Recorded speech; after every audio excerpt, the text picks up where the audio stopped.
Idle, the great human feast, in the far reaches of the galaxy. Deputy Director Lima 556Q and Special Agent Fire 889P stood on the observation deck of their ship, staring at the blue and green orb that was Earth. Armed with data suggesting it was a lifeless planet, they prepared for what they expected to be a straightforward mission. He landed. The silence they anticipated was shattered by an uproarious cheer from a crowd gathered nearby. A duo stepped outside and were immediately engulfed in noise. Laughter, shouts, and the unmistakable sound of munching filled the air. Confused but determined to maintain their professionalism, Lima straightened her uniform while Vaya's eyes sparkled with curiosity. "Happening?" Lima asked in disbelief as she scanned their surroundings.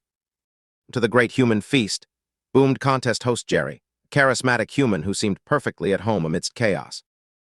He waved enthusiastically as he introduced them to the event, a competitive eating contest featuring bizarre foods like hot dogs stacked 10 high and pies piled skyward. "We're in for a treat." As humans gorged themselves with abandon, Lima fumbled through her data pad trying to classify this spectacle as excessive consumption, while Vaya couldn't help but laugh along with the crowd. It was like nothing she had ever seen before, an unpredictable whirlwind of humanity.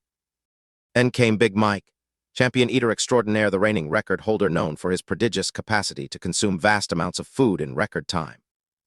He approached the table loaded with whole watermelons and buckets of whipped cream. Both officials felt an unexpected thrill course through them.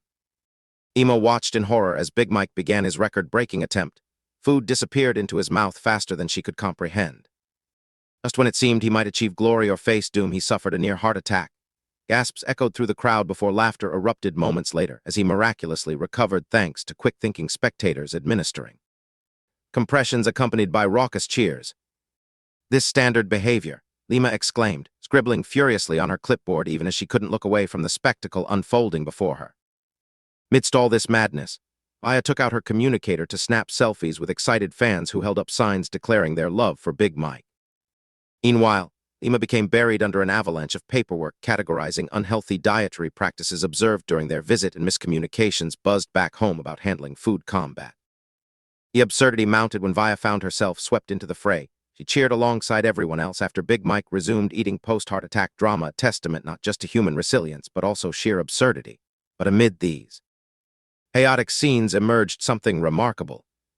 Camaraderie among spectators, sharing leftover food for charity purposes after each contest ended, left both agents astonished by such generosity intertwined within utter chaos, as they wrapped up their evaluation day learning how deeply interconnected these humans were. Despite eccentricities that befuddled them, it dawned on both agents that perhaps their strict regulations against human behavior needed rethinking altogether.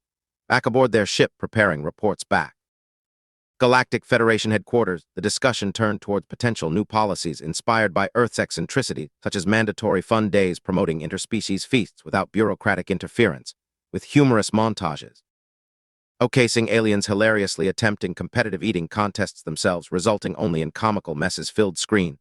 Everywhere they couldn't help reflecting on how embracing humanity's quirky traits fostered unity across species, finally concluding, maybe one day soon there'd be great galactic feast where everyone participated freely without fear or regulation, with laughter ringing through space far brighter than any formal meeting ever could summon.